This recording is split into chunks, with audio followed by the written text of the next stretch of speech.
ಇನ್ನು ಬಳ್ಳಾರಿ ಗಲಾಟೆ ವಿಚಾರಕ್ಕೆ ಸಂಬಂಧಪಟ್ಟಂತೆ ಮಾತಾಡೋಣ. ಬಳ್ಳಾರಿ ಬಗ್ಗೆ ಈಗಾಗಲೇ ಸಾಕಷ್ಟು ಆರೋಪ ಪ್ರತ್ಯಾರೋಪಗಳು ನೇರವಾಗಿಯೇ ಕೇಳಿಬರ್ತಾ ಇದೆ. ಪ್ರತಿದಿನವೂ ಕೂಡ ಒಂದಲ್ಲ ಒಂದು ವಿಡಿಯೋಗಳು ಹೊರಗಡೆ ಬರ್ತಾ ಇದೆ. ಇದೆಲ್ಲದರ ನಡುವೆ ಇವತ್ತು ಮತ್ತೊಂದು ಸುತ್ತಿನ ಪತ್ರಿಕಾಗೋಷ್ಠಿಯನ್ನು ಜನಾರ್ದನ್ ರೆಡ್ಡಿ ಅವರು ಮಾಡಿದ್ದಾರೆ. ಈ PC ಮಾಡೋ ಮೂಲಕ ಮತ್ತೊಂದು ಹೊಸದೊಂದು ವಿಡಿಯೋವನ್ನು ರಿಲೀಸ್ ಮಾಡ್ತಾ ಇದ್ದಾರೆ. ಇವರ ಪ್ರಕಾರ ಈಗಾಗಲೇ ಮೃತದೇಹವನ್ನು ಅಂದರೆ ಮೃತರಾಗಿರುವಂಥ ರಾಜಶೇಖರ್ ಅವರ ಮೃತದೇಹವನ್ನು ಅದನ್ನು ದಫನ್ ಮಾಡಿದರೂ ಕೂಡ ಆ ಬಳಿಕ ಮತ್ತೆ ಅದನ್ನು ಸುಟ್ಟು ಹಾಕಲಾಯಿತು ಅನ್ನುವಂಥದ್ದು ಗಂಭೀರ ಆರೋಪ. ಇದರ ಜೊತೆಗೆ DCM DK ಶಿವಕುಮಾರ್ ಕೂಡ ಬಳ್ಳಾರಿಗೆ ಹೋಗಿದ್ದರು ಮೊನ್ನೆ ತಾನೇ. ಆ ಸಂದರ್ಭದಲ್ಲಿ ಸಭೆ ಕೂಡ ಆಯಿತು.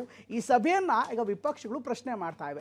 ಯಾವ ಅಧಿಕಾರದಲ್ಲಿ ನೀವು ಈ ಸಭೆ ಮಾಡಿದ್ರಿ ಅಂತ ಕೇಳ್ತಿದ್ದಾರೆ. ಹೀಗಾಗಿ ಆರೋಪದ ಜೊತೆ ರಾಜಕೀಯವೂ ಕೂಡ ಇದರಲ್ಲಿ ಸೇರ್ಕೊಳ್ತಾ ಇದೆ. ಗಲಭೆಯ ಮತ್ತೊಂದು ಸಾಕ್ಷಿ ರಿಲೀಸ್ ಮಾಡಿದ ಜನಾರ್ದನ ರೆಡ್ಡಿ. రాజశేఖర్ కాల్సిండే చెప్పి నాకే చెప్పిండే కొంత తీయన్న ఎవరు Raghu ತಾರಕಕ್ಕೇರಿದ DCM DK HDK experience ಕದನ. ರಾಜ್ಯದ ಉಪಮುಖ್ಯಮಂತ್ರಿಗಳು ಅವರ ಅಧಿಕಾರದ ವ್ಯಾಪ್ತಿ ಏನು ಅಂತಕ್ಕಂಥದ್ದನ್ನ ಕೇಳಲಿಕ್ಕೆ ಬಯಸ್ತೀನಿ ನಾನು. I am more experienced than Kumaraswamy in politics. Ballari ಗಲಭೆ ಇಡೀ ರಾಜ್ಯವನ್ನೇ ಬೆಚ್ಚಿ ಬೀಳಿಸಿದೆ. ದಿನಕ್ಕೊಂದು ವಿಡಿಯೋ ಸ್ಫೋಟ ಆಗ್ತಿವೆ. ಇದೀಗ ರಾಜಶೇಖರ್ ಸಾವಿನ ಬಗ್ಗೆ ಅನುಮಾನಿಸಿ ಜನಾರ್ದನ್ ರೆಡ್ಡಿ ವಿಡಿಯೋವೊಂದನ್ನ ರಿಲೀಸ್ ಮಾಡಿದ್ದಾರೆ. ಗುಂಡು ಹರಿದು ಗೊತ್ತಾಗುತ್ತೆ ಅಂತ ಮೊದಲು ಮಣ್ಣು ಮಾಡೋಕೆ ಗುಂಡಿ ತೋಡಿ ಬಳಿಕ ಮೃತದೇಹ ಸುಟ್ಟಿದ್ದಾರೆ ಅಂತ ವಿಡಿಯೋ ಸಾಕ್ಷಿ ರಿಲೀಸ್ ಮಾಡಿದ್ದಾರೆ. రాజశేఖర్ కాల్సిండే చెప్పి నాకే చెప్పిండే కొంత తీయన్న ఎవరు రఘు ఫోన్ చేసి చెప్పిండే తీయాలప్ప సర్లేనా అనేసి తీపిస్తే మళ్ళీ వండుకొని వద్దు కాల్స్తారంట పూసలనే చెప్పి అంత పూసలనే ఇది చేసి అది ఏమైపోయినంటే లాస్ట్ మూమెంట్లో ఏమో అది సార్ చెప్పినాడు కాల్సాలంటే అది ఇది అట్లా ಶಾಸಕ ಭರತ್ ರೆಡ್ಡಿ ನಿರ್ದೇಶನದಂತೆ ಹತ್ಯೆ ಆಗಿದೆ ಅಂತ ಜನಾರ್ದನ್ ರೆಡ್ಡಿ ಗಂಭೀರ ಆರೋಪ ಮಾಡಿದ್ದಾರೆ.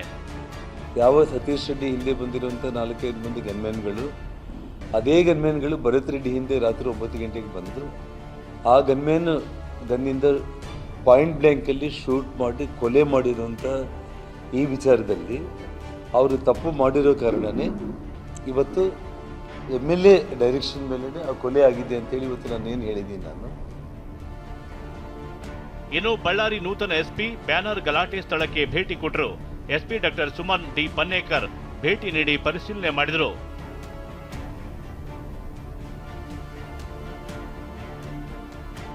ಬಳ್ಳಾರಿ ಗಲಾಟೆ ವಿಚಾರದಲ್ಲಿ ರಾಜಕೀಯ ಜಟಾಪಟಿ ಜೋರಾಗಿಯೇ ನಡೆಯುತ್ತಿದೆ. DCM ಆದವರು ಪೊಲೀಸರ ಜೊತೆ ಸಭೆ ಮಾಡೋದು ಏನಿತ್ತು ಅಂತ HDK ಪ್ರಶ್ನಿಸಿದರು.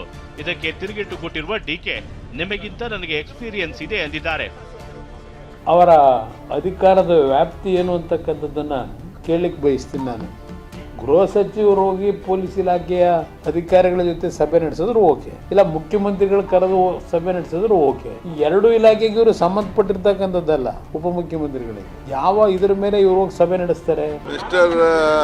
Kumaraswamy is I am more experienced than Kumaraswamy in politics. I have a better experience. I might have not become the chief minister. I have better experience on administration, better than Kumaraswamy. I have been a minister for a very long time. I know what is administration, how to work, and whom to call, whom not to call. I know. I don't want to learn anything from Kumaraswamy. DKಶಿಯ ನಾನೇ senior ಮಾತಿಗೆ tweet ಮೂಲಕ ತಿರುಗೇಟು ಕೊಟ್ಟ Kumaraswamy, DCM ಹುದ್ದೆಗೆ extra ಕೊಂಬು ಕೋಡು ಇರಲ್ಲ. ನೀವು ಮತ್ತೊಬ್ಬರ ಖಾತೆಯನ್ನ ಒತ್ತುವರಿ ಮಾಡುವಲ್ಲಿ ನಿಸ್ಸೀಮರು. ಒದ್ದು ಕಿತ್ತುಕೊಳ್ಳುವುದು ನನ್ನ ಎಕ್ಸ್ಪೀರಿಯನ್ಸ್ ಅಲ್ಲ ಅಂದಿದ್ದಾರೆ.